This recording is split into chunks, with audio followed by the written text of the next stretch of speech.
Hello, good morning, good evening, good afternoon, audience. ACCA SBL pre-scene March 2025 is here. So release हो गया है once again 2 weeks before the examination. और ये हमारा exam paper है, सही है ना. Those who have no idea about pre-scene कि ये आपका एग्जाम पेपर है, like around 10 to 11 pages. आज मीटिंग में may be in today's meeting और फिर नेक्स्ट मीटिंग में भी मुझे इसको पढ़ने में, यानी नॉट ओनली रीडिंग, मैं एनालिसिस, अपनी प्रैक्टिकल एग्जांपल और वर्ड टू वर्ड हम इसको लेके चलेंगे. ओके अच्छा, उसके बाद once we done with this reading and analysis along with the practical example, then will give our educational guess which we call mock, कि भाई इसकी क्या रिक्वायरमेंट आ सकती है, क्योंकि पूरा एग्जाम पेपर आउट हो चुका है बट नॉट द रिक्वायरमेंट्स तो वो जो वो सरप्राइज होगा वो एग्जामिनेशन में ही आएगा, ठीक है ना. तो and you know about pre seen, कि प्री सीन है क्या. अच्छा, इस दफ़ा जो हमारे पास इंडस्ट्री है, इट्स इट्स अ चैरिटी. अच्छा, चैरिटी डिफरेंट किस्म की होती हैं, कि वाइल्ड लाइफ की भी चैरिटी है, पॉवर्टी के लिए काम करती हैं, एजुकेशन के लिए. But this time the charitable organization और जो उसका मिशन है वो है प्रिजर्विंग हिस्टोरिकल प्लेसेस. सही ना, जैसे आप जाते हो म्यूजियम में जाते हो, या जो डिफरेंट कल्चर्स और कैसल्स और वो जो बिल्डिंग्स होती हैं उनको ये प्रोटेक्ट करते हैं और फिर उसी से इनकम वगैरह सारी चीज़ें अर्न करते हैं. अच्छा, when we talk about charity और नॉन प्रॉफिट ऑर्गेनाइजेशन, तो ये थोड़ा चैलेंजिंग होता है. क्यों चैलेंजिंग होता है एग्जामिनेशन में? Because normally we get case studies of profit organization, automobile हो गई, रिटेल हो गई, चॉकलेट कोई फैक्ट्री हो गई, कोई भी चीज़ हो गई, तो वो तो होती है प्रॉफिट ऑर्गेनाइजेशन. प्रॉफिट ऑर्गेनाइजेशन में मैंने आपको पहले भी ये बात की है कि you go very aggressive when it's about marketing, competition, pricing strategy, कुछ भी करना है तो आप खुल के खेलते हो. But when it's about non-profit organization, especially when it's a charity, तो चैरिटी में भी कंपटीशन होता है, चैरिटी में भी मार्केटिंग होती है, charity has to sustain, charity की अपनी इनकम है, चैरिटी के एक्सपेंस है, सब कुछ है, वही ऑर्गेनाइजेशन है. One of my students asked me this question, can we apply Porter 5 forces, pastel model, all these things on? हाँ, सब कुछ ही अप्लाई होगा. Charity is also an organization, non profit organization. बस मसला ये है कि चैरिटेबल ऑब्जेक्टिव जो उसका मिशन है, जब when you talk about the strategy, कोई प्राइसिंग की, मार्केटिंग की, कंपटीशन की, किसी चीज़ की आप बात करोगे, तो उसमें एक चीज़ ये भी दिमाग में रखनी होती है कि उसका जो चैरिटेबल ऑब्जेक्टिव है कहीं वो डेड ना हो जाए, ऐसी बात ना हो. मैं आपको यूं मिसाल भी दूं, जैसे even in profit organization sometime कुछ ऐसी इंडस्ट्री या सेक्टर्स हैं ना, जैसे एजुकेशन सेक्टर है, क्या एजुकेशन सेक्टर में मार्केटिंग, कंपटीशन ये सब होता है? यस, होता है. लेकिन कहीं ना कहीं आपको कुछ थोड़ा कंट्रोल करना पड़ता है, सही है ना, थोड़ा हल्का हाथ रखना पड़ता है. हाँ, या तो कोई रिटेल हो, या कोई चॉकलेट हो, या कोई गारमेंट्स हो, तो उसमें तो बहुत खुल के खेलते हैं, कैसे भी किसी भी मॉडल को हायर कर लिया, कुछ भी. One more example, let's say medical. तो मेडिकल में भी क्या होता है, क्या मार्केटिंग होती है? होती है. कंपटीशन सब होता है, लेकिन क्या आप ये कर सकते हो कि केबल टीवी पे ऐड चला रहे हो, या आप कोई ऐसा ऐड चला रहे हो कि भाई ऐसी ऑफर है कि आए आके हमसे हार्ट ऑपरेशन कराएं, buy one get one free, हाँ, buy one heart operation get mental operation. ऐसी एडवर्टीजमेंट नहीं हो पाती, सही है ना. ऑल्दो वो ऑर्गेनाइजेशन है, उनमें मार्केटिंग, कंपटीशन सब कुछ होता है, लेकिन कहीं ना कहीं you have to go very professional and easy. तो यही चैरिटी में भी यही है कि थोड़ा बहुत इसमें कंपटीशन, सॉरी, थोड़ा बहुत इसमें चैलेंज है, एग्जामिनेशन में आता है ये चैलेंज. अच्छा, अब जब हम बात करें चैरिटी की और एनजीओस की और नॉन प्रॉफिट की, तो आपको ये भी पता है कि इसके अंदर फ्रॉड के, यानी दिमाग इसी तरह, जब हम अभी शुरू करने से पहले पहले थोड़ा दिमाग बनाए इसमें, कि आजकल दुनिया में हो क्या रहा है प्रैक्टिकली. मनी लॉन्ड्रिंग के बहुत सारे काम जो हैं वो ज़ाहिर नॉन प्रॉफिट और चैरिटीज़ और एनजीओस के थ्रू ही हो रही हैं, कि यहाँ से उसने पेमेंट उसको की और वहाँ से पेमेंट निकली. या फिर fat cat salaries, for example इधर से आपने अपना ब्लैक मनी उसको दिया एज अ डोनेशन, क्योंकि उनकी तो सोर्स ऑफ इनकम क्या होती है, डोनेशन. वो डोनेशन दे दिया और वहीं बोर्ड ऑफ ट्रस्टीज़ में जो बंदे बैठे हुए हैं या बोर्ड ऑफ डायरेक्टर्स में, उनकी सैलरी से वो पैसा बाहर आ गया. या फिर वही उन्होंने कुछ और सर्विस ऑर्गेनाइजेशन को, क्योंकि चैरिटीज़ जो होती है उनके अपने वेंडर्स भी होते हैं, उनको थोड़ी, यानी सम टाइम ये ब्लैक टू वाइट करने में, लॉन्ड्रिंग उसमें काम आ रहा होता है. इस तरह आजकल बहुत सारी, जब आप when you go for immigration या वीज़ा एप्लीकेशन, इन सब में, तो वो आपसे ये सवाल बहुत करते हैं कि भाई are you a part of the NGO, किसी चैरिटी उसका पार्ट हो, यानी उसको पूरी दुनिया में बड़ा मॉनिटर किया जा रहा है. मैंने कहा ना, मनी लॉन्ड्रिंग, टैक्स रिलीफ इसके लिए, कि बहुत सारी जगहों पे. अच्छा, अभी हम ये भी इसमें पढ़ेंगे कि कुछ जगहों पे तो चैरिटीज़, कुछ मुल्कों में चैरिटीज़ दे गो वेरी इजी, सही है ना, नो ऑडिट नथिंग, कोई टैक्स वैक्स कुछ भी नहीं. लेकिन कुछ जगहों पे बाकायदा स्क्रूटनाइज ज़्यादा होता है, कि उस पर ऑडिट वगैरह और बाकायदा रेगुलेटरी बोर्ड ये सब इसमें भी दिया हुआ है, ठीक है ना. तो यानी दिमाग में ये रखना है कि when we start this case study और इस क्वेश्चन को हम स्टार्ट करें, तो आप ये दिमाग लेके चलें कि आपके पास एक ऐसी एक चैरिटी और जिसके अंदर ये पॉसिबल रिस्क मौजूद है, ठीक है. Okay once again we have page 1 जिसमें आपके कंटेंट्स दिए हुए हैं। अच्छा, आपको पता है always whenever we have a pre seen available, उसमें क्या होता है, देर आर 2 पार्ट्स, जो मेजर 2 पार्ट होते हैं। एक पार्ट क्या होता है जिसमें they talk about the industry, कि भाई इंडस्ट्री है ना, आपको बिल्कुल स्क्रैच से बताते हैं, as if you know nothing, सही ना, जैसे ऊबर का केस आया था, टैक्सी का ही वो। तो सबसे पहले आई थिंक 4 to 5 पेजेस जो होते हैं वो किस पे होते हैं, about the industry, not about the company, not about the organization. जो हमारा केस है उस पर नहीं, पहले सबसे पहले वो इंडस्ट्री आपको समझाते हैं कि प्रोडक्ट है क्या, सही है ना, इस इंडस्ट्री के क्या चैलेंजेस, इस इंडस्ट्री में क्या क्या है।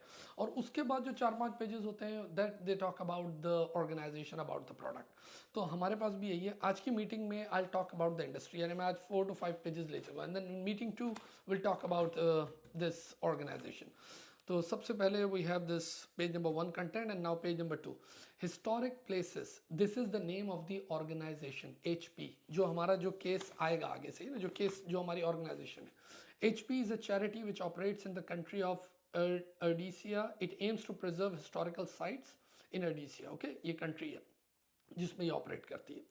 ओके, अब इन्होंने बात शुरू करी है about the sector, about the industry, यानी आज हमारी बात सिर्फ इंडस्ट्री पे होगी कि ये होती क्या चीज़ है। अच्छा, मुझे इसका थोड़ा बहुत प्रैक्टिकल एक्सपीरियंस इसलिए कि आई एम अ ट्रैवलर, सही है ना, और स्पेशली यानी मेरे लिए तो खैर बड़ा बोरिंग होता है, लेकिन मैंने कई जगह ज़्यादा विजिट किया है, यूरोप में, जर्मनी में, और इटली में, और फ्रांस है, एम्स्टर्डम है।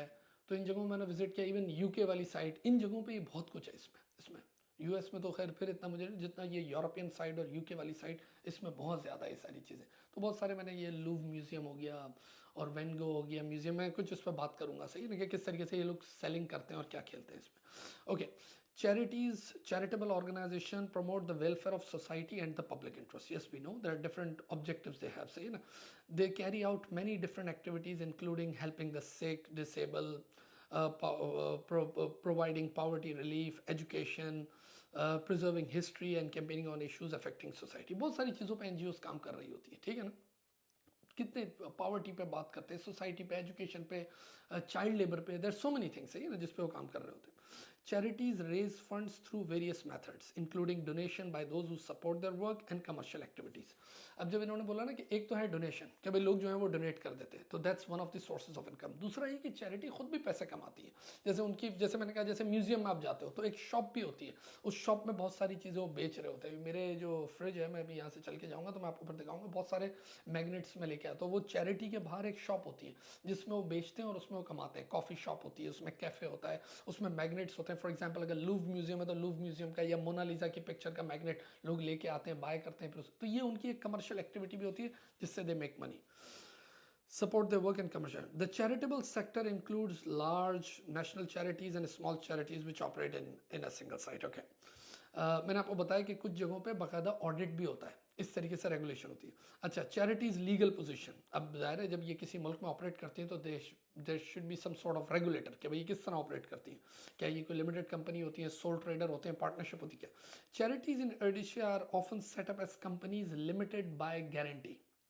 लिमिटेड बाय गारंटी, आप लोगों को पता है, आप लोग लॉ पढ़े हुए हो कि लिमिट, एक तो वो कंपनी लिमिटेड होती है जो हम देखते हैं, एक होती है लिमिटेड बाय गारंटी, वो भी कंपनी की तरह ही होती है, उसमें बोर्ड ऑफ डायरेक्टर्स, मैनेजमेंट, सारी चीज़ें सेम होती हैं, बट उसमें कुछ गारंटोर होते हैं, कुछ लोगों ने गारंटी ली हुई होती है कि eight the end of this company, in case अगर ये सॉल्व होती है, चैप्टर 11 होती है, बैंकरप्ट होती है, तो हम गारंटी लेते हैं this particular amount we will pay. अगर तो एसेट्स और लाइबिलिटीज नॉक ऑफ हो जाती है सही है, लेकिन अगर उसके बावजूद कुछ बचता है तो the guarantor they are going to pay. Okay, that's called company.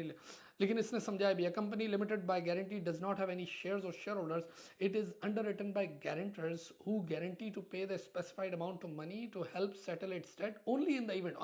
यानी रेगुलर बेसिस पे नहीं, रेगुलर बेसिस तो खुद ही सर्वाइव करती है, एट द एंड कभी बैंकरप्ट होती है तो फिर है। Surpluses are not distributed to the guarantors but invested in the charity to help promote its charitable objectives. Non profit organizations का आप लोगों को पता है कि non profit organization they make money, they make profit, यानी बॉटम लाइन इनकी होती है, लेकिन वो bottom line they cannot distribute it to the guarantor, to the shareholders. It is always reinvested in the same business. यानी उसी वक्त उसकी मेंटेनेंस पे या कोई सरप्लस रख दिए जाएंगे या कहीं इन्वेस्ट कर दिया जाएगा, नई शॉप खोल दी जाएगी, whatever.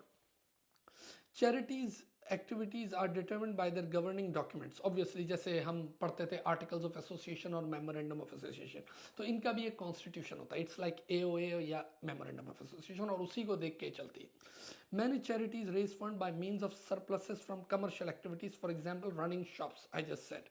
आजकल ये बहुत ज़्यादा चल रही है. आप जिस म्यूजियम में चले जाएं उसके बाहर एक बड़ी फैंसी शॉप होगी और उसमें क्या कुछ नहीं होगा, बॉटल्स भी होगी, टी शर्ट भी होगी, वो फलाने पेंटर की, और जिसको आप देख के आए हो ना, अभी आप पहले ही उस शहर में हो कि आपने पूरा देखा, पूरा टूर किया, सो मेनी थिंग्स, और इतने इम्प्रेस हो सर, क्या पेंटिंग करता था वैन गो, वो जो पेंटर था, पता नहीं कौन था वो, प्लम्बर था, पेंटर था, हाँ पेंट था तो पेंटर, लेकिन वो कुछ इस तरह, फिर वो उस टाइम सुसाइड कर ली, उस टाइम तो किसी ने देखा नहीं, लेकिन अब धड़ाधड़ म्यूजियम बन गए और वो म्यूजियम पे टिकटें लग गई और एडमिशन क्लोज के बोर्ड लग गए, वो सारी चीज़ें चल रही होती है. तो उसमें जो शॉप्स होती है वो बड़ी फैंसी शॉप्स होती है, उसमें बहुत कुछ वो बेचते हैं, सही है ना, running shop. Commercial activities are carried out through subsidiary companies with charities wholly owned. Okay, charity regulation. Charity in Rhodesia are regulated by the Charity Supervisory Board established by the Rhodesia's central government. The CSB aim to ensure that the general public can be confident that donation to charities will be used for proper charitable purposes. The CSB investigates allegation that charities are not acting. देखिए, जिस तरीके से charity का अपना constitution है और उसके अपने बोर्ड ऑफ ट्रस्टीज हैं टू रेगुलेट द चैरिटी, इसी तरह जो चैरिटीज हैं उनके ऊपर भी तो कोई रेगुलेटर हो, बाय लॉ कोई ऐसा हो कि जो इनको रेगुलेट करे और जो कंफर्ट जोन दे to the public, because public they are paying donations, वो पैसे जो फंडिंग कर रहे हैं तो उनको भी तो एक कंफर्ट फैक्टर मिले ना कि हाँ यार, जैसे कंपनी लॉ होता है या जैसे कॉर्पोरेट गवर्नेंस होता है कि इसी तरह वो क्या देता है आपको, या स्टॉक एक्सचेंज के रेगुलेशन होते हैं, it gives comfort factor to the public कि हाँ जो शेयर होल्डर या इन्वेस्टर्स या डोनर हैं उनको रिलैक्सेशन देने के लिए कि हाँ भाई इनको हम मॉनिटर कर रहे हैं. तो ये this is the role of CSP. The content of charities account is govern by the statement of recommended practice SORP published by the CSP. जैसे आपके IAS, IFRS, international standards on auditing, इनके भी अपने रेगुलेटर हैं जिससे accounts monitor हो रहे हैं. The CSB require all charity accounts to be audited, I just said. Larger charities whose annual income exceed $10 million need to report an internal control and risk management system, with the report being reviewed by the charity's external auditors. Same corporate governance, okay. Charities and commercial subsidiaries wholly owned by charities are not subject to taxation in Rhodesia, okay. Tax कोई नहीं है, सही है ना, इसी वजह से थोड़ा ज़्यादा मसला है. हेरिटेज सब सेक्टर, आगे बढ़ते हैं भाई. Many charities in Rhodesia exist for the purpose of preserving the country's heritage at urban and rural sites.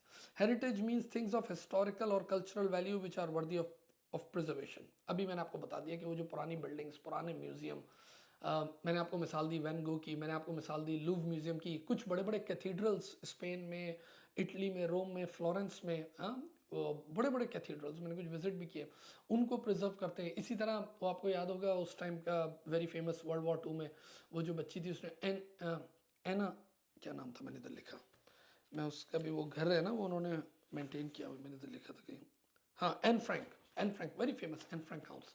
तो एन फ्रैंक एम्स्टरडेम में उसका घर के वो जो डायरी किस तरह वो हिटलर से बच के और वो सारी चीज़ें, वो सारे वो पूरा उसका घर उन्होंने प्रोटेक्ट किया हुआ है. तो ये वो सारी चीज़ें क्या हैं, ये है वो हेरिटेज सब सेक्टर कि भाई ये जो चैरिटी है उसका जो उसकी सब इंडस्ट्री है वो यही है कि they do all these things. Charities in the heritage subsector conserve and maintain historical sites, including buildings, museums, and objects kept at those sites. They generally allow public admission to the sites which they maintain. पैसे लेते. Heritage charities aim to bring history to life for visitors. They seek to encourage public appreciation of and participation in heritage. This includes encouraging members of the public to visit sites and work for the charities as unpaid volunteers. यानी लोग सिर्फ देखने ही नहीं आते बल्कि वो काम भी करते हैं उसमें आके, और वॉलंटियर वर्क भी करते हैं, सही ना, वॉलंटियर वर्क भी करते हैं क्योंकि दे फील गुड, उनको अच्छा लगता है. Okay. Heritage charities are also concerned with education.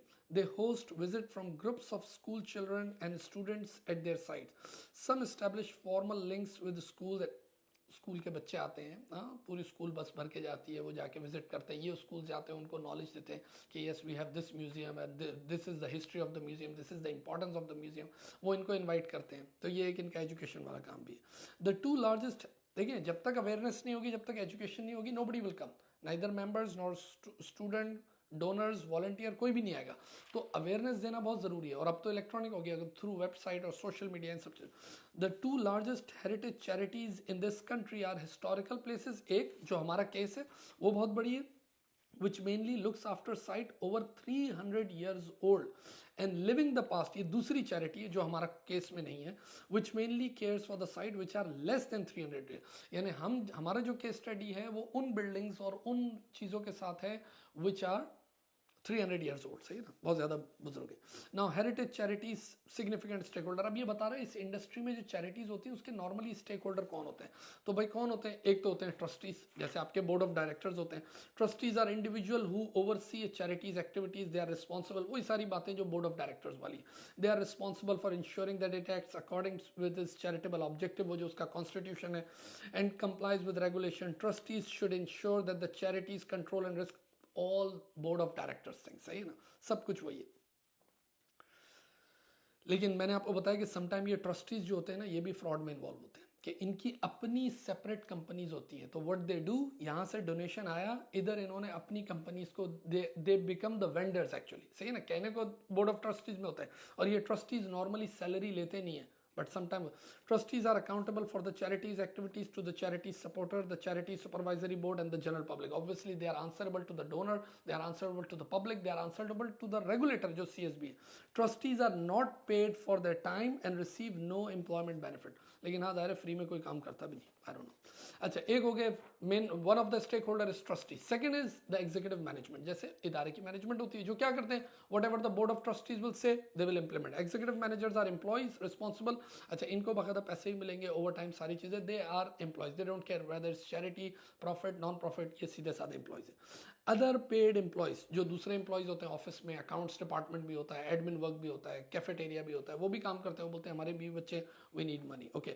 Then comes volunteers. Volunteers कौन है भाई, ये वो हैं जो बोलते हैं कि नहीं, we are working, will pay, will give our time and we are not going to charge anything, सही ना। अच्छा, इनको भी बेनिफिट हो रहा होता है sometime, it comes in their biodata, in their resume, in their CV। For example school children, college children, वो लोग जाते हैं अपना समर टाइम में थोड़ा टाइम दे देते हैं, सही है ना। कभी कोई बड़ा इवेंट हो रहा है तो उसमें आके सिक्योरिटी के लिए खड़े हो जाएंगे, टिकट चेकिंग के लिए खड़े हो जाएंगे, क्योंकि बहुत सारे इवेंट्स भी हो रहे होते हैं। तो ये वॉलंटियर्स जो हैं दे डोंट टेक मनी, सही है ना, कोई नहीं लेते, ये सिर्फ आते हैं, इंजॉय करते हैं। समटाइम इनके फ्रेंड्स आ रहे होते हैं, इनके अपने सोशल ऑब्जेक्टिव्स भी होते हैं, and they feel good also कि they are supporting a good cause. अच्छा, और ज़ाहिर है obviously they have no contractual obligation, तो ये कभी भी छोड़ के भी चले जाते हैं। Then comes donors. डोनर्स कौन है, जो पैसे देते हैं। हाँ, आप जाते हो किसी सुपरमार्केट में और आप देखते हो एक बॉक्स पड़ा हुआ है और वो लिखा हुआ होता है at the cash counter when you are paying for your goods, तो वहाँ लिखा होता है कि हाउ अबाउट यू पे $1, $2, $10 टू द चैरिटी, वो हेल्पिंग कैंसर पीपल, वो हेल्पिंग एजुकेशन, तो वो सब डोनर्स हैं। तो और ये डोनेशन बहुत तरीके से जनरेट करते हैं। Donors give money to charity without expecting anything in return. हाँ, आप ये नहीं कह सकते कि भाई दे आर एक्सपेक्टिंग डिविडेंड्स, कि इनको कोई डिविडेंड मिलेगा, नहीं, कुछ भी नहीं मिलेगा, इनको जो कुछ मिलेगा वो मरने के बाद मिलेगा। Then comes members. मेंबर्स कौन है, मेंबर्स वो जनरल पब्लिक है जो इस म्यूजियम के, इस चैरिटी के मेंबर्स, यानी एनुअल फी देते हैं और फिर ये रेगुलर बेसिस पे विजिट कर रहे होते हैं इधर आके। देखिए पढ़ते हैं इसको जरा। मेंबर्स पे एन एनुअल फी और one off fee for life time membership which gives them certain privilege depending on what the, यानी members are once again one of the sources of income. लेकिन इनको आगे देखो, डोनर वो होता है जो पैसे दे रहा है and in return getting nothing, लेकिन मेंबर्स वो हैं जो पैसे दे रहे हैं लेकिन in return what they want, their family will come, वो विजिट करेंगे, वो म्यूजियम को देखेंगे, अपने गेस्ट को लाएंगे, सारे काम करेंगे। The most important privilege which membership gives them are fee, admission to site operated by the charity and voting at the charity's AGM and all that. Okay, members do not own the charity and do not have any responsibility for its debts. Limited by guarantee, ये बता दिया था। At the end members are not responsible, वो guarantor responsible होंगे आखिर में। Non member visitors, आप और मेरे जैसे लोग जो जाते हैं और जाके सिर्फ टिकट ली और एंजॉय किया and back. Non-members pay an admission fee to have access to the site. Then comes guarantors. Guarantors मैंने आपको अभी बता दिया कि वो होते हैं जो at the end in case of bankruptcy they'll be paying certain amount. Then comes CSB, ये बोर्ड है, रेगुलेटर, सॉरी बोर्ड है, ये रेगुलेटर है, रेगुलेटर है। The CSB acts on behalf of Odisha government in overseeing all this. And then comes the media. Media is one of the main stakeholders these days. सही है ना, सारे कामों के लिए मीडिया आगे आगे होता है। चैरिटी की पॉजिटिविटी भी वो बताता है which increase the donation and income, और अगर चैरिटी में कुछ गलत हो रहा है वो भी बताता है जिसकी वजह से चैरिटीज डाउन भी होती हैं, समटाइम ब्लैकमेलिंग भी चल रही होती है, समटाइम इनके भी आपस में कट होते हैं। अब आपको सारा प्रैक्टिकलिटी पता ही है इसकी, ठीक है। देन कम्स, अभी भी हमारी इंडस्ट्री पे ही बात चल रही है, ओके, और इंडस्ट्री के बाद फिर हम आएंगे कंपनी पे। अच्छा, देन हेरिटेज चैरिटीज इनकम, इनकी इनकम क्या होती है? अभी हमने बहुत सारी ऐसी बातें कर ली, देखिए आपको बहुत स्क्रैच से समझाता है इस प्री सीन में। इसको ऐसा लगता है कि कोई कभी म्यूजियम गया ही नहीं है, किसी को चैरिटी का पता ही नहीं है। Charities raise money in several ways. The first one is donation. Charities obtain donation in various way, contacting possible donors through the post. Email आती है, हम लोग घरों पे मेल्स आती हैं, ईमेल्स आती हैं, टेक्स्ट मैसेजेस आते हैं। मैंने कहा ना, आप सुपरमार्केट जाते हो वहाँ होता है। बहुत सारी जगहों से ये डोनेशन, कहीं पे जाके फंड रेजिंग करते हैं, कहीं पे ये प्रोग्राम्स करते हैं, कॉन्सर्ट करते हैं, बड़े बड़े कॉन्सर्ट करते हैं कि भाई हम ये लाइफ सेविंग का कॉन्सर्ट कर रहे हैं, हम we are from XYZ charity. And sometime they hire stars, बड़े बड़े स्टार्स आते हैं। जैसे ये भी इधर अभी हमारे यहाँ डैलस में भी बॉलीवुड स्टार सोनू सूद आया था, he works all these things in charity और इसके लिए काम। और ऐसे बहुत सारे स्टार्स हैं, एंजेलिना जोली, ये लोग सब, बहुत लोग ये काम कर रहे थे। तो वो चैरिटीज़ के साथ दे डू कोलैबोरेट। तो चैरिटीज़ उनको बोलती है ठीक है हमारे बिहाफ पे काम करो और विल मेक सम मनी। तो उनको अगर लगता है कि हाँ यार ठीक है, they are working for good cause, they have done their audit, everything due diligence उन्होंने किया हुआ होता है, तो ठीक है। Charities encourage donation by advertising, including adverts on the television, social media, allow donors to donate on them. Charities retain contact details on so many things. अच्छा, फिर जाहिर है whenever you donate they have your information. तो next year फिर आपको याद दिलाते हैं, नेक्स्ट मंथ फिर याद दिलाते हैं कि how about you donate monthly. Monthly subscription करवा लेते हैं यहाँ, तो कि भाई एवरी मंथ आपके अकाउंट से $10 सिर्फ डिडक्ट हो जाया करें। तो you don't need to do anything. Every time हम आपको रिमाइंड नहीं करेंगे, आपको पे करने की जरूरत नहीं, आपके क्रेडिट कार्ड से ऑटो पे सब्सक्रिप्शन हो जाएगी। चैरिटीज़ की दूसरी इनकम है मेंबरशिप, अभी हमने बात कर ली, जो मेंबर्स फी देते हैं। चैरिटीज़ की तीसरी इनकम है एडमिशन फीस, हम जैसे लोग जब यूरोप घूमने जाते हैं तो वो देते हैं। चैरिटीज़ की एक और बड़ी इनकम है जो मैंने आपको बताया, वो है commercial activities, specially the shop. Commercial income can come from various sources. Most size have catering facility, cafe है, रेस्टोरेंट है at the site. Smaller catering facility में ओनली प्रोवाइड स्नैक्स, ड्रिंक्स, कहीं पे वो ज़ाहिर खाना पीना फुल फ्लश होता है। Most sites also have shops. मैंने बताया शॉप्स में सब कुछ मिल रहा होता है, वाटर बॉटल भी मिलेगी, टी शर्ट भी मिलेगी, मैग्नेट्स भी मिलेंगे, पेंसिल्स भी मिलेंगी, बैग्स भी मिलेंगे, you name it, it's like a mall. सारी चीज़ें मिलती है और उसी म्यूजियम से रिलेटेड। तो you always want to buy those stuff, so clothing, bags, ये वो सब charity के logos. A small number of charities in Asia also operate shop which are not in the site. अच्छा, एक ये भी है, मुझे शायद याद है मैंने भी एक आध चीज़ इस तरह बाय की थी, जो उस म्यूज़ियम में मैं नहीं जा सकता था, लेकिन मुझे उस म्यूज़ियम का वो मैग्नेट चाहिए था। तो क्या होता है कि ये दूसरे मॉल्स में भी मिल जाती, कुछ जगहों पे उन्होंने उनको राइट्स दिए हुए होते हैं, एक्सेस दिया होता है कि okay you can use our logo not in our site, we don't have any, let's say we don't own any shop in our site, but in XYZ particular shop या particular mall में वो चीज़ आपको मिल जाएगी। उन्होंने उसको rights दिए होते हैं। तो मुझे भी याद है मैंने एक आध चीज़ इस तरह बाय की थी। हेरिटेज चैरिटीज एक्सपेंडिचर, अच्छा ये तो इन्होंने बता दी कि भाई ये चैरिटी की इनकम क्या होती है। फिर चैरिटी के एक्सपेंडिचर्स क्या होते हैं? चैरिटी के बहुत सारे एक्सपेंडिचर आप भी समझते हो, सैलरीज है, रेंट कह रहा हूँ, एडमिन कॉस्ट है, एडमिनिस्ट्रेशन उसको चलाने के लिए, उसको मेंटेन करने के लिए। फिर इस तरह जो कमर्शियल एक्टिविटी जो शॉप है उसकी अपनी कॉस्ट है, उसके कॉस्ट ऑफ गुड्स सोल्ड सारी चीज़ें।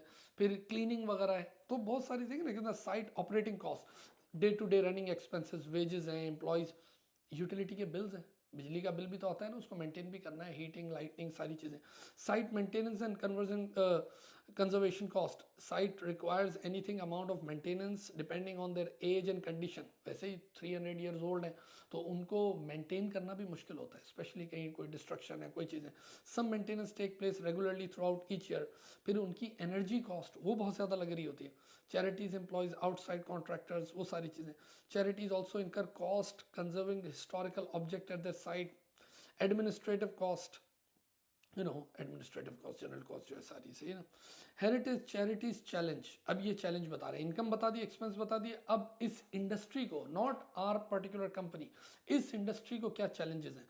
The principal challenge which charities face is the variety of factors which can cause deterioration in the sites and object which they are trying to preserve. We already discussed. These include the passage of time and natural conditions such as high humidity, pollution, and violent weather condition caused by climate change and all that. Wear and tear from having a large number of visitors can also affect site jo depreciation. Larger charities are also dependent on recruiting sufficient volunteers to ensure they're enough. Yes, HR, this is one of the challenge. क्या लोग कौन आके काम करेंगे? कुछ लोग ऐसे होते हैं बोलते हैं भाई हम इसके साथ काम नहीं करेंगे, हम तो अपना जो जॉब चल रही है तो हो गए normal employees. But when it's about volunteer, those who have no contractual, यानी फ्री में बंदे कैसे ढूंढे? कभी जैसे हमें कॉलेज में काम है, हम अपने एक तो हमारा स्टाफ है वो काम करेगा, एक है अपने स्टूडेंट्स. अब स्टूडेंट बोलेंगे यार हम इधर पढ़ने आते हैं, हम लोग आज नहीं काम कर रहे, नहीं कर रहे. बहुत से स्टूडेंट सपोर्ट कर भी देते हैं, लेकिन कभी वो कहते हैं कि नहीं है ठीक है, because there is no obligation, because they are not taking any consideration. तो it's very difficult to attract, सही ना. thus saving charities salary cost, but their hours and attendance may not be regular and they may decide to stop volunteering suddenly. बिल्कुल हो सकता है. Charities, heritage charity face the challenge that yes, this is the competition. देखो जब आप donation मांगने जाते हो, आप बोलते हो हम ये फलानी साइट मेंटेन करेंगे, ये म्यूजियम मेंटेन करेंगे, आपके सामने एक चैरिटी पैसे मांग रही है, पता है किस बात के? कैंसर पेशेंट के लिए. लोग बोलेंगे अरे यार ये पुरानी बिल्डिंग के लिए क्या करना है यार, ये पुरानी बिल्डिंग को कौन देखने आएगा? मैंने अभी आपको बताया कि यार इट्स जस्ट बोरिंग. मैं अपने बता रहा हूँ, इससे बेहतर है कि मैं ह्यूमन लाइफ के लिए कुछ कर लूँ, मैं ग्रीन लाइफ के लिए कुछ कर लूँ, मैं एजुकेशन के लिए कुछ कर लूँ, पॉवर्टी के लिए कुछ कर लूँ. इसको तो चैरिटीज का आपस में भी कंपटीशन है, सही है ना. In when it's about seeking donation, potential donors are likely to receive communication from many charities. You get text, mails, so many things every day. Charities which are in the news at particular time may raise a considerable sum of money, but this may mean that donors give less to other charities which they normally support. अच्छा, हर इंसान उसी charity को देता है, यानी आप उस जगह पैसे देते हो in on in which you actually believe or you care actually, for the cause they're doing. या आप बोलते हो यार मैं एक सुपर मार्केट में भी जाता हूँ और वो बोलते हैं यार हम अपने प्रॉफिट का X% will give to education, तो मैं बोलूँगा यार 2 सुपर मार्केट है, I go to this supermarket. क्यों? क्योंकि मैं उस कॉज को वैल्यू करता हूँ. तो बोलता है यार एजुकेशन के कॉज को मैं वैल्यू करता हूँ, तो I buy my grocery from this supermarket. तो ये डिपेंड करता है लोग किस किस चीज़ को ज़्यादा, उसके लिए कल्चर इज़ वेरी इंपॉर्टेंट कि यार हमारी हिस्ट्री कल्चर मेंटेन रहेगा तो will give donation to them. लेकिन सामने वाले भी इन्फ्लुएंस कर रहे होते हैं. At present there is a recession. ये बहुत बड़ा पॉइंट है. देखें ये सारी बातें, ये डोनेशन, ये एडमिशन फीस, ये विजिट करना और ये म्यूजियम, ये तब की बातें when things are going great. अगर रिसेशन चल रहा हो, already things are down, inflation is up, employment unemployment is high, आपके घर में पैसे हैं नहीं, आप बोलोगे यार मैं अपने बच्चों को खाना खिलाऊं, अपना बिजली का बिल पे करूं या जाके म्यूजियम को डोनेशन दूं. हाँ, तो ये सारी चीज़ें तब की हैं when you are at boom. तो ये जो रिसेशन है ना, many charities have seen a fall in donation. अच्छा, फिर उन्होंने ज़ाहिर KPIs बता दिए कि इस इंडस्ट्री के KPIs क्या होते हैं. फाइनेंशियल इंडिकेटर्स, सही ना, आप लोग इसमें सब एक्सपर्ट हैं. Membership fees is one of the indicator, donation and all that. Expenditures ये हैं. फिर नॉन फाइनेंशियल इंडिकेटर्स हैं कि कितने विजिटर्स हैं, मेंबर्स, डोनर्स कितने आ रहे हैं, नंबर ऑफ एजुकेशन इवेंट्स कितने हो रहे हैं, number of hours spent on conservation, object work, maintenance project, satisfaction, feedback forms and all that, environment. तो ये उसके KPI है. अच्छा, ये तो है, ये तो इस मीटिंग में वी जस्ट डिस्कस इंडस्ट्री कि भाई ये इंडस्ट्री कौन सी थी, ये चैरिटी थी, और ये चैरिटी में किस लेवल पे चैरिटी थी, किस तरह रेगुलेटर, कैसे इस मुल्क में रेगुलेटर है जो उसको मेंटेन कर रहा है. ये चैरिटी जो है, जो हमारी चैरिटी है, ये किसको मेंटेन कर रही है, 300 years ओल्ड.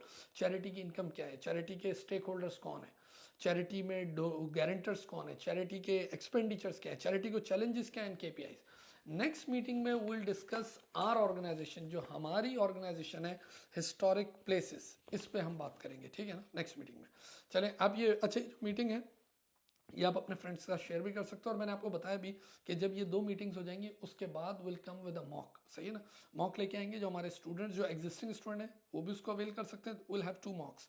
और जो एग्जिस्टिंग स्टूडेंट नहीं है वो भी इसको अवेल कर सकते हैं, और हम उस मॉक्स को चेक भी करेंगे, सारी चीज़ें.